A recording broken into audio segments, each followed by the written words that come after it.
What's up, guys? Welcome back to another episode and welcome to Lake Havasu. If you watched last week's episode, I wasn't sure if we were going to make it on this trip. Last minute, tons of stuff went wrong, but we're here, we made it, and there's the lake behind me. That is where we are going to be racing the Mark Hahn 300, hopefully tomorrow. It's about a 5-hour drive, absolutely beautiful. We went from snow-capped mountains out into the desert, into the hills. It was just beautiful, and now we're here at Lake Havasu, which is this little oasis in the middle of a pretty barren, desolate area of the Arizona desert. We're right on the border of Arizona and California, so during the race, we're actually going to be passing between the two states, depending on where we are on the laps. This is where we're going to be staying for the duration. We have the living room here, we have a nice little dining room, through here into the kitchen, and then into the games room. So we have basketball here, table tennis, even a little bit of darts. This reminds me of being back home. And then we've got this pool, which right now is not heated and it is freezing. So you better know that I'm gonna jump in that at some point. A little cold plunge. I love, love, love my cold plunges. So if you're new here, hello, my name's Adam and I am a Sea-Doo brand ambassador, adventurer, explorer, dog lover, whatever. And I'm gonna be racing an epic 300-mile PWC race here on Lake Havasu. So it's 30 10-mile laps. You basically go round and round and round until the first person completes 30 laps, and then depending on where you are in the field after that dictates your position. I've never done this before. I've never entered a PWC race before, so this is my first time.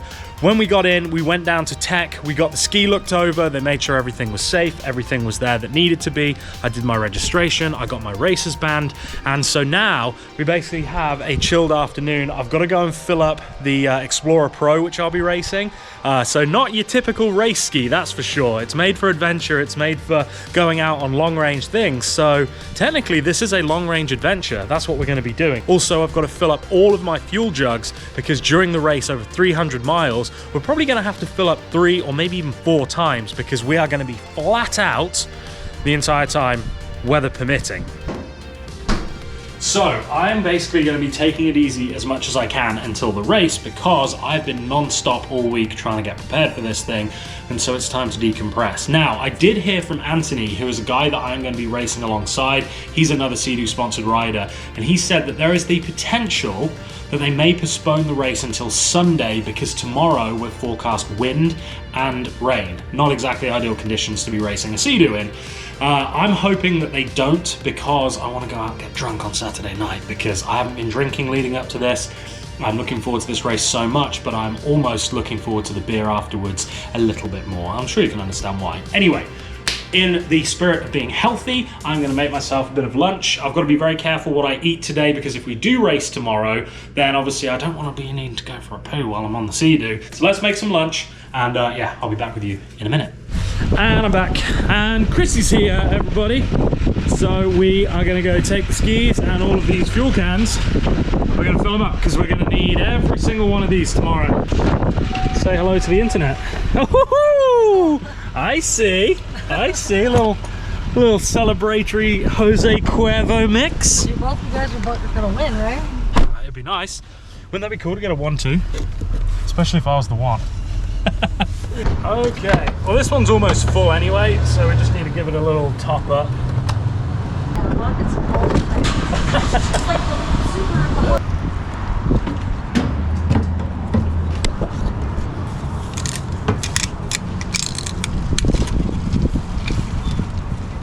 Full, full, full, full, full, full, full, full, full, 3/4 full. 130 on this pump.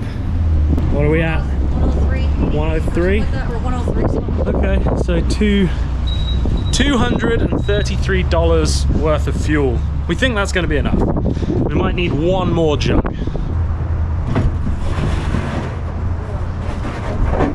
Sweet. All right, refueling done. Ready. There's the launch ramp. So I'm guessing this will all be the pits up here on the asphalt, and then yeah, you just go down there and launch. Yeah, that thing's definitely a little bit faster than mine. And this is not a closed course race. which means that members of the public, if they're out there, could just come through the middle of the track. And that ferry every hour is back and forth, and apparently it makes a huge wake. So you have to be mindful of that. This event is nuts. Seriously, it's nuts. I can't believe my first competitive PWC race. I'm doing the longest sustained PWC race in the world, 300 miles. So for dinner, we're going very simple. I want to get some carbs, so we've got pasta. Then we have a bolognese sauce, nice and simple, nothing too crazy. Obviously, the last thing I want to do right now is upset my stomach. So we're just going very simple.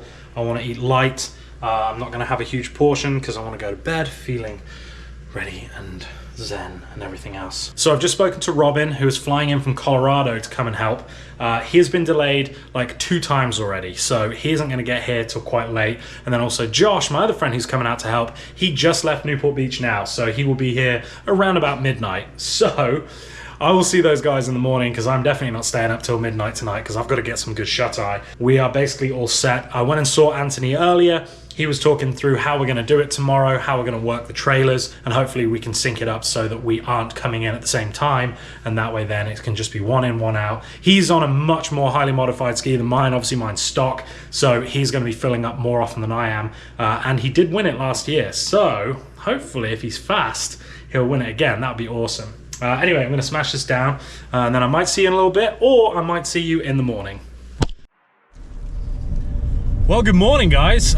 We are here, basically the whole squad. So Josh and Robin actually got in late last night, absolute troopers. He drove 5 hours, Robin flew from Colorado, and they're both operating on like 4 hours sleep right now. But we are on our way down to the launch ramp, ready to go to that riders meeting, and then we've got a little safety lap, a sighting lap, and then it's the big race. Conditions right now, they look pretty nice. Weather's good. It's warm, skies are clear. However, we are supposed to be getting some pretty gross wind, up to 45 mile an hour gusts later on, coming in at about 11 or 12 o'clock. Race is due to start at 10. So what they've said is that they can postpone the race for an hour, and after an hour, they can cancel it. If they haven't canceled it within an hour, we're on. As much as I would like flat, perfect conditions with no wind, I'm also just so pumped for this, so I just want to get it done. I'm in the zone, I'm ready, everyone's here, everything has come together to this point. Heading down to the launch ramp now to the pits, gonna meet up with Anthony, and then do 300 miles on seadoo. Right as of now, we are going for it.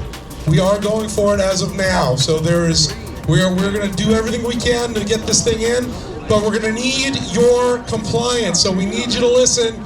Do not go on between that shallow marker and the beach. It will rip off your scoop grate. It will rip off your ride plate. It will do damage to your hull. So riders meeting is done. We're gonna go and do a little warm-up lap, a little parade lap, so I can kind of figure out what it is. Fairly straightforward. We're basically just gonna go around in a counterclockwise direction. There's a chicane at the end, and I have to split the start, finish. Little buoys, boys. Other than that, it's just hang on and 300 miles later, drink a beer. Drink a beer, or 5. Easy. It's gonna be more than 5. My kind of racing, if you get wet, you've done something really wrong. So we're gonna see how this goes. And I'm gonna have my notebook out and see if we can keep track of stuff and beat the other 4 guys in your class. I'm feeling good though. I thought I'd be a little bit more nervous, but I'm actually like jazzed. I think it's pretty chill. Like everyone, it seems like pretty comfortable. I'll ask you again in 20 minutes. Yeah. When you pee your pants. Don't ask me again. I just did. I just almost did. All right, helmet needs to go on and life jacket.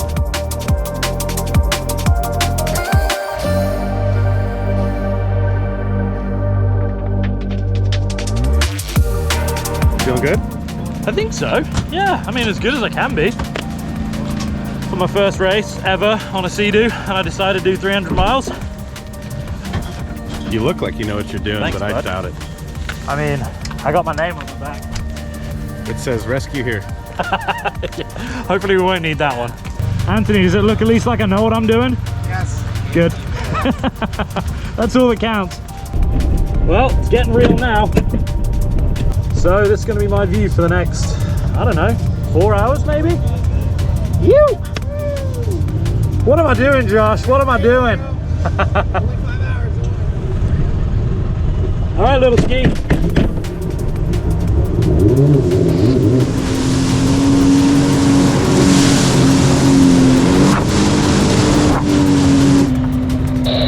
We got this. I like the confidence.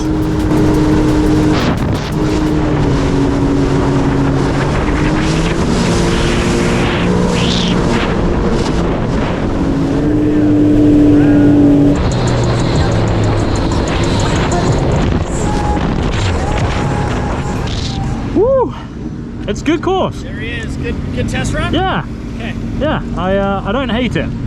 It's definitely straight, left, straight, left, chicane, and we're done. Okay. Beautiful. Yeah, I mean, I didn't use a lot, to be fair, and we were full, so.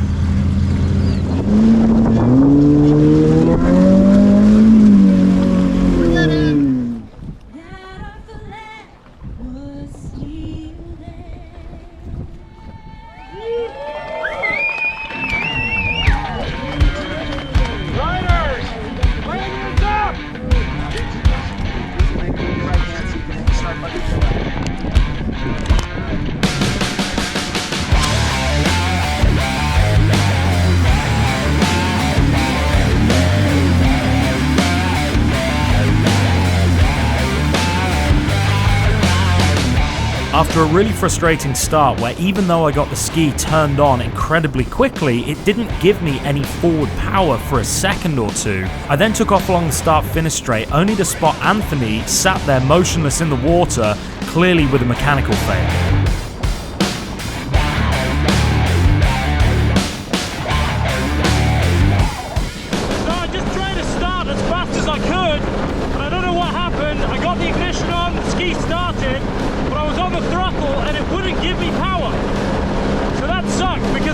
Going really fast, so definitely didn't win it on the start, but we're going to do our best on the fuel economy, see how we get along. I'll tell you what though, this windscreen's nice.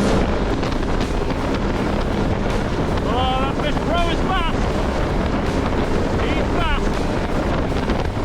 So I am wide open, full throttle. I don't know where he just got that extra horsepower from. I tell you what, those fast skis, holy shit, they're already like a half a mile ahead of me. That is wild. Just turn on my GPS.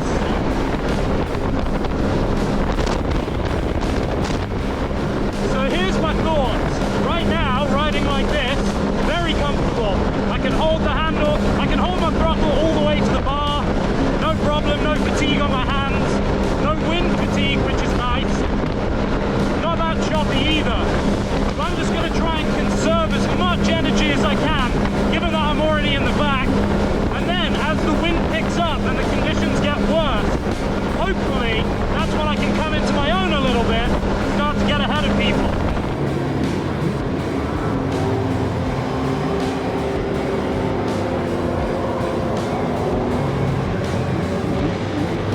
All right, little situation report here.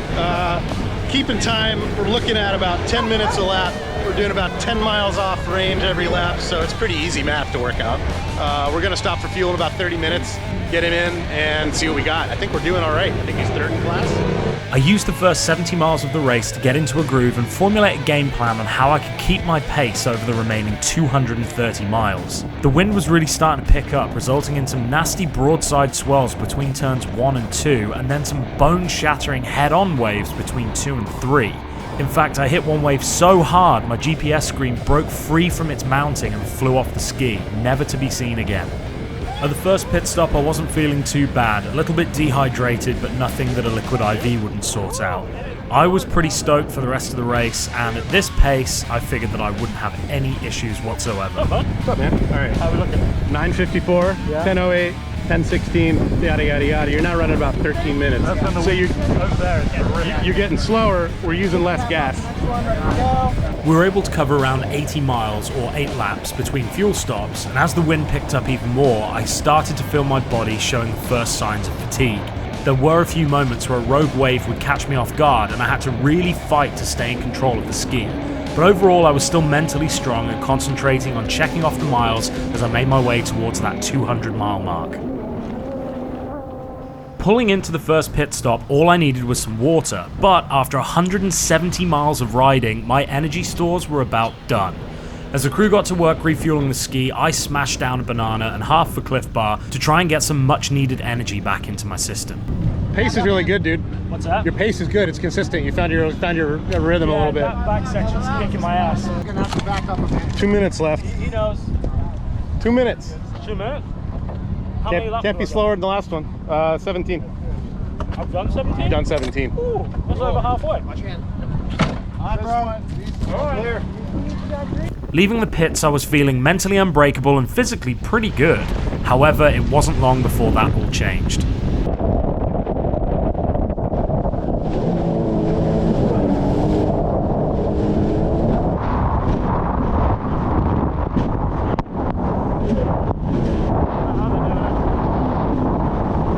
Oh, I've definitely just hit a wall. Oh, my legs are on fire. My right elbow is on fire. By lap 19, conditions were at their worst, and this is where I hit the wall.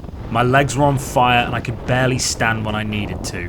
My knees hurt and the forearm pump I had was almost unbearable. This was the first time during the entire race that doubt began to creep into my mind. But like I said in my last episode, I knew this time would arrive. I knew there would be a moment where I had to make a decision. Would I let that creeping doubt shape my actions, give up because everything hurts? Or would I embrace the suck, knowing that in just a few hours it would all be over and that this discomfort was only temporary? There was only ever one answer. I hadn't come this far to give up now and let down my team. It was time to bite down on the mouth guard and go out swinging.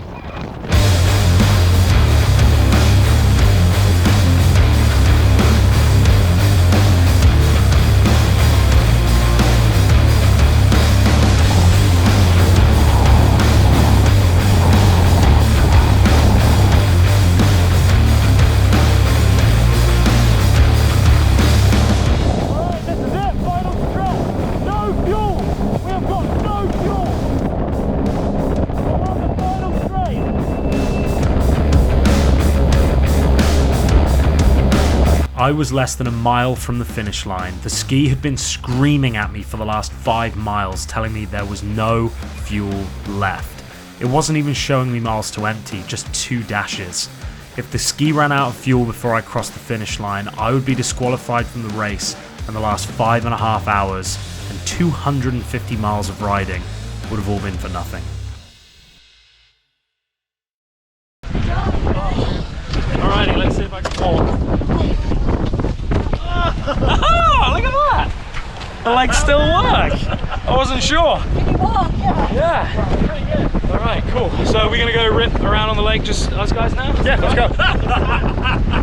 You gonna watch or? So, Right. these are the wall wounds. That's about it. That's about it. That's not bad. Knees were a little bit sore. Did you ride the whole race? Yeah. So, yeah, it was fun. Around lap, how many laps did I do? You did 25. Okay, so Which around... is bang on with the leader of last year's in your class. They did 25 laps last year. All right, good. So I did like a lap 20.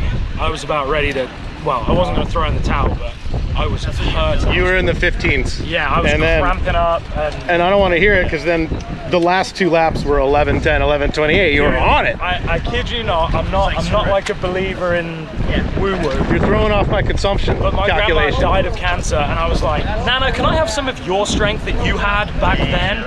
And then 2 laps later, I'm like, I feel great. And I just sat down and just bit down. Do you know, it's funny, I said in one of the videos, I think it was last week's video, I said, I know that I'm going to get to a point where I just have to bite down on my mouth guard and just go out swinging. And those last 2 or 3 laps, that's exactly what I did. I always tell you guys to surround yourself with good people, and this is a testament to that. On Thursday night, I was right up shit creek. I only had one person to help, Chrissy, who was coming out anyway, and yeah, these guys stepped up. He flew from Colorado. He drove all the way from Newport Beach. So when I say surround yourself with good people, this is exactly why, because it makes all the difference. And I couldn't have done this without these guys. I would have had to have cancelled. So yeah, big thanks to these guys. And I think we're gonna go back to the Airbnb now, and I want to jump in that pool. I think I'm gonna celebrate with a little ice plunge, and then a warm shower, a Warts dinner. Oh, beer. Sponsored by Modelo. Okay, we'll be back with the Modelo. And we're back. Modelo. those, which I can't do one-handed. Ooh, yeah. Woo. That tastes as good as not running out of gas. Dude. Cheers. Cheers. Cheers, Cheers. Sounds work, boys. That was epic. It's great. Josh, you gonna join me? Yeah, I'll join you. My muscles are aching. My body is weary. Pretty deep. Good. And I think it's probably time to... Are you going backwards? Oh boy.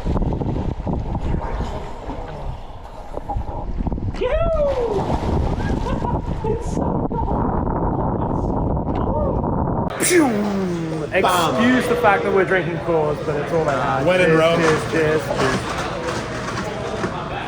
So this is the banquet of winners, and then once we're done here, then we're gonna go get proper dinner and then go get proper drinks. Now I'm going to crown our 19th annual Mark Hahn Memorial Havasu 300 overall champion, the number 553 team out of Abbeville, Alabama, and Mans Beach, Victoria, Australia. Anthony Reddick, let's go. Make some noise for your top 10. Unbelievable. And your winner, with 24 laps on the 21XX out of Corona del Mar, California, Mr. Adam Soler.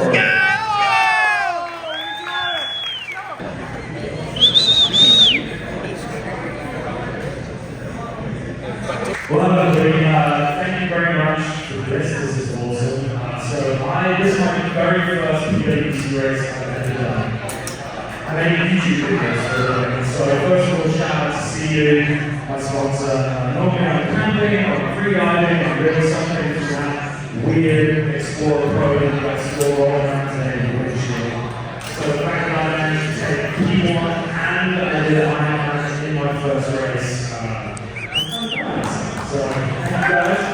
This is the most miserable thing I've ever done in my life. But also, it was most fantastic. So, thank you guys.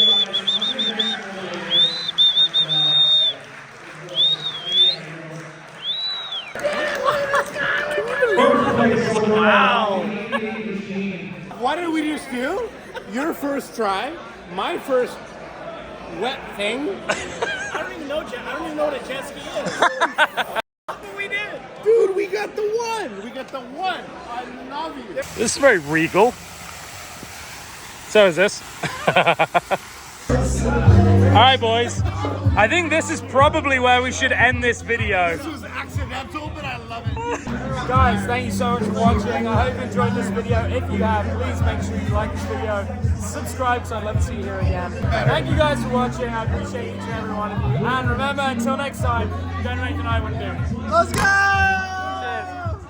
Cheers.